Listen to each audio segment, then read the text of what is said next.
ഉന്നത വിദ്യാഭ്യാസ മേഖലയുമായി ബന്ധപ്പെട്ട് സർക്കാരിന്, പ്രത്യേകിച്ചും പിണറായി വിജയൻ അധികാരത്തിലേറിയതിനു ശേഷം അദ്ദേഹത്തിന് തുടരെ തിരിച്ചടി കിട്ടുന്ന കാഴ്ചയാണ് നമ്മൾ കണ്ടത്. ആരിഫ് മുഹമ്മദ് ഖാൻ ഗവർണറായിരുന്നപ്പോൾ മുതൽ അതിൻ്റെ തീവ്രത കൂടി. ഇപ്പോഴിതാ കേരള ഹൈക്കോടതിയുടെ ഡിവിഷൻ ബെഞ്ചിൽ നിന്ന് മുഖമടച്ച് അടി കിട്ടിയിരിക്കുകയാണ്. എന്തുകൊണ്ടാണ് സാർ ഈ പിണറായി സർക്കാർ ഉന്നത വിദ്യാഭ്യാസ മേഖല പിണറായി സർക്കാരിന് കൈകാര്യം ചെയ്യാൻ സാധിക്കുന്നില്ലേ? അവർക്ക് വഴങ്ങുന്നില്ലേ? എന്താണ് അവിടുത്തെ പ്രശ്നം? ഇത് ചിലരോടുള്ള ഒരു വ്യക്തിവൈരാഗ്യം തീർക്കുന്നതാണ് സർക്കാർ. അത് കോടതി അതുകൊണ്ടാണ് എടുത്ത് പറഞ്ഞിരിക്കുന്നത്. മനഃപൂർവ്വം ആണ് ദ്രോഹിക്കുന്നത്. ഇപ്പോൾ ഇവിടെ തന്നെ ഡോക്ടർ സിസയ്ക്ക് അവർക്കുള്ള പെൻഷൻ മുഴുവൻ തടഞ്ഞു നിർത്തിയിരിക്കുക, കോടതി കയറ്റി പെൻഷൻ ആനുകൂല്യങ്ങളൊന്നും നടക്കുന്നില്ല. സർക്കാരിനെ ഇപ്പം രൂക്ഷമായി വിമർശിച്ചുകൊണ്ടാണ് ഡിവിഷൻ ബെഞ്ച് വിധിയും വന്നിരിക്കുന്നത്. എന്നിട്ട് പോലും സർക്കാരിന് യാതൊരു ഉളുപ്പുമില്ലെന്നുള്ളതാണ്. അതായത് ഗവൺമെൻറ് എഞ്ചിനീയറിംഗ് കോളേജ് പ്രിൻസിപ്പൽ പദവിയിൽ നിന്നാണ് ഡോക്ടർ സിസ വിരമിക്കുന്നത്. ഇപ്പോൾ വർഷം 2 പിന്നിട്ടിരിക്കുന്നത്. പിന്നിട്ടിട്ടും ഡിജിറ്റൽ സർവകലാശാല വൈസ് ചാൻസലറും കൂടി ആയിരുന്നു എന്നുള്ളതാണ്. അപ്പോൾ ആ തടഞ്ഞു വെച്ച പെൻഷൻ ആനുകൂല്യങ്ങൾ 2 ആഴ്ചയ്ക്കുള്ളിൽ നൽകാനാണ് ഇപ്പോൾ വിധി വന്നിരിക്കുന്നത്. അത് സർക്കാർ എത്രത്തോളം ഇനി അത് അംഗീകരിക്കും എന്നുള്ളതാണ്. നേരത്തെ സിസ തോമസ് ട്രൈബ്യൂണലിൽ പോയി അനുകൂലമായ വിധി സമ്പാദിച്ചിരുന്നു. അവരോട് കൃത്യമായിട്ട് വ്യക്തിവിരോധമാണ് സർക്കാർ തീർക്കുന്നതെന്ന് വ്യക്തമാണ്. സർക്കാരിൻ്റെ അനുമതി കൂടാതെ ചാൻസലർ കൂടിയായ ഗവർണറുടെ ഉത്തരവ് അനുസരിച്ചു എന്നുള്ളതാണ് കുറ്റം. ചാൻസലറുടെ ഉത്തരവ് അനുസരിക്കാൻ തീർച്ചയായിട്ടും ഉന്നത വിദ്യാഭ്യാസ മേഖലയിലുള്ള തീർച്ചയായിട്ടും അവർ ബാധ്യസ്ഥരാണ്. അപ്പോൾ ഇവരെ ടെക്നിക്കൽ യൂണിവേഴ്സിറ്റിയുടെ സാങ്കേതിക സർവകലാശാലയുടെ VC ആയിട്ട് ഗവർണർ നിയോഗിച്ചു, ആരിഫ് മുഹമ്മദ് ഖാൻ നിയോഗിച്ചു. സർക്കാർ കൊടുത്ത പാനലിനെ അവഗണിച്ചു. സർക്കാരിൻ്റെ അടുത്ത് പറഞ്ഞു, നിങ്ങളുടെ പാനല് വിവരം കെട്ട കുറേ ആൾക്കാരെ, രാഷ്ട്രീയക്കാരെ തിരികെ വെക്കാനുള്ളതല്ല ഈ വിദ്യാഭ്യാസ മേഖല. ഭാവി തലമുറയുടെ, വരും തലമുറയുടെ ഉന്നതി ലക്ഷ്യമാക്കി വേണം ഈ മേഖലയിൽ പ്രവർത്തിക്കാൻ. അതിന് കഴിവുള്ളവരെ അവിടെ വയ്ക്കണം എന്ന് പറഞ്ഞാണ് ആരിഫ് മുഹമ്മദ് ഖാൻ ഈ സർക്കാർ കൊടുത്ത ലിസ്റ്റിനെടുത്ത് ചവറ്റുകുട്ടയിൽ എറിഞ്ഞിട്ട് പകരം സിസ തോമസ് അടക്കമുള്ളവരെ വിവിധ സർവകലാശാലകളിലേക്ക് നിയോഗിച്ചത്.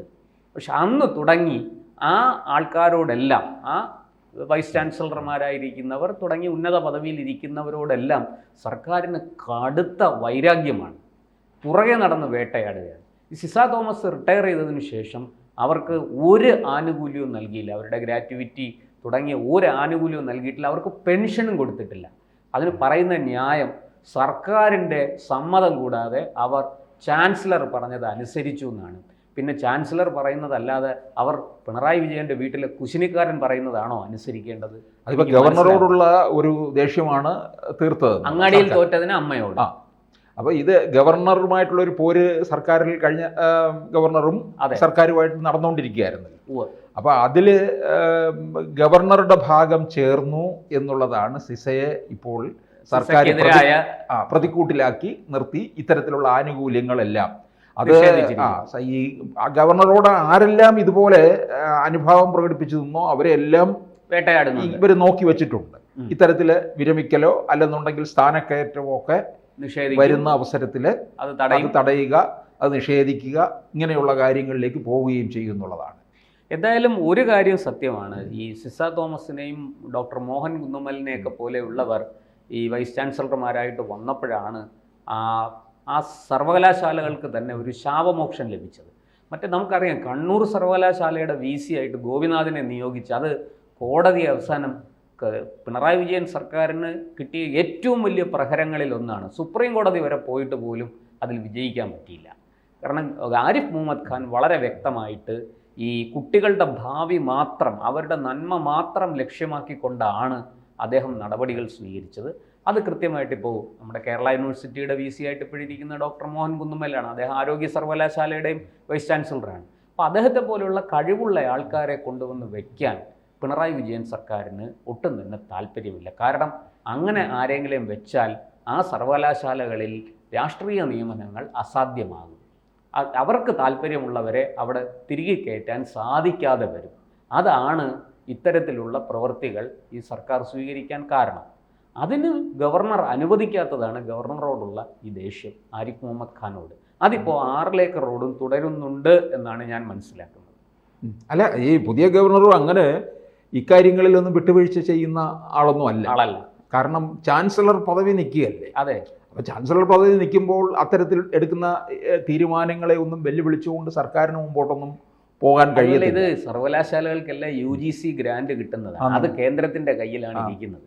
ഈ കേന്ദ്രത്തിനെയും പിണക്കിക്കൊണ്ട് ഈ സർവകലാശാലകളെല്ലാം നടത്തിക്കൊണ്ട് പോകാൻ ഒറ്റയ്ക്ക് സർക്കാരിന് സാധിക്കുമോ? സംസ്ഥാന സർക്കാരിന് ഇപ്പം തന്നെ കഴിഞ്ഞ ഗവർണർ പല കാര്യങ്ങളും സർക്കാരിനെ പിടികൂടി. അതുകൊണ്ടല്ലേ ഈ ഉന്നത വിദ്യാഭ്യാസം അല്പമെങ്കിലും നിലംപരിശാകാതെ നിന്നത്.